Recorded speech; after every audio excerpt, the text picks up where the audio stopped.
Simula nga po mga idol taong 2024, wala na nga po ni isa mang player kina Lebron, Stephen Curry ang maglalaro sa second round ng playoffs matapos magsunod-sunod na malaglag ngayong taon. Kagaya na lamang ng Golden State Warriors na hindi man lang nakapasok sa playoffs, Los Angeles Lakers na lalaglag ng Denver Nuggets. Kaya dahil nga sa nangyaring ito, usap-usapan sa social media ang posibilidad na pag-team up nilang dalawa sa iisang team, lalo pat inaasahan na tatanggihan ni Lebron ang kanyang player option sa Lakers. Ito lang naman ang nag-iisang paraan upang makakuha sila ng panibagong kampiyonato na dinodomina ngayon ng mga batang player. At ayon nga sa lumabas na balita, mismong front office na ng Golden State Warriors ang kakausap sa kampo ni Lebron once na maging isang ganap na free agent na ito. Willing rin naman nga ang Warriors na tuparin ang kahilingan nito na kunin ang kanyang anak na si Bronny James sa darating na NBA draft. Kaya magiging isang win-win situation ito para kay Lebron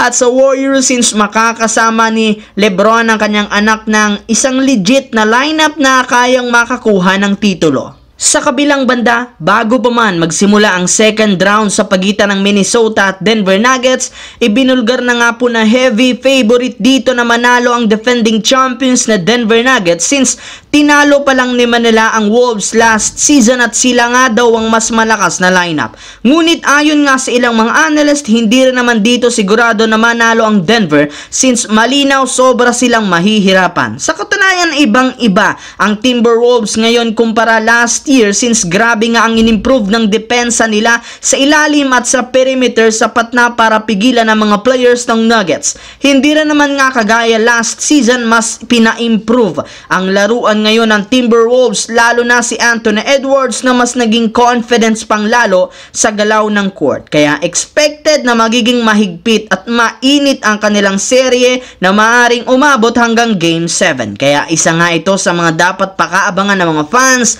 sa second round ng West Playoffs.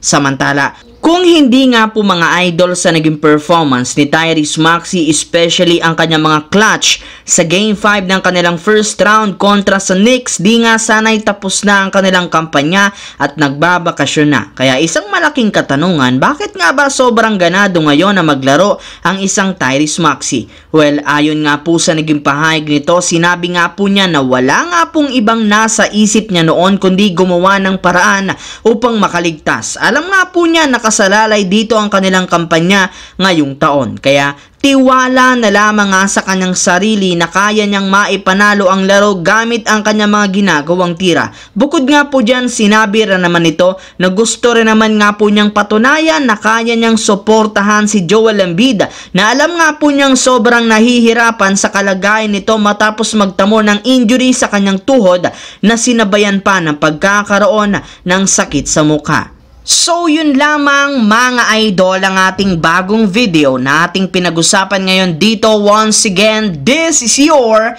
J-Zone TV. Huwag kalimutang mag-like, mag-subscribe, pindutin ang notification bell sa aking channel para lagi kayo maging updated sa mga videos na pinapalabas ko. Isang malaking shoutout sa lahat mga idol. Maraming salamat po.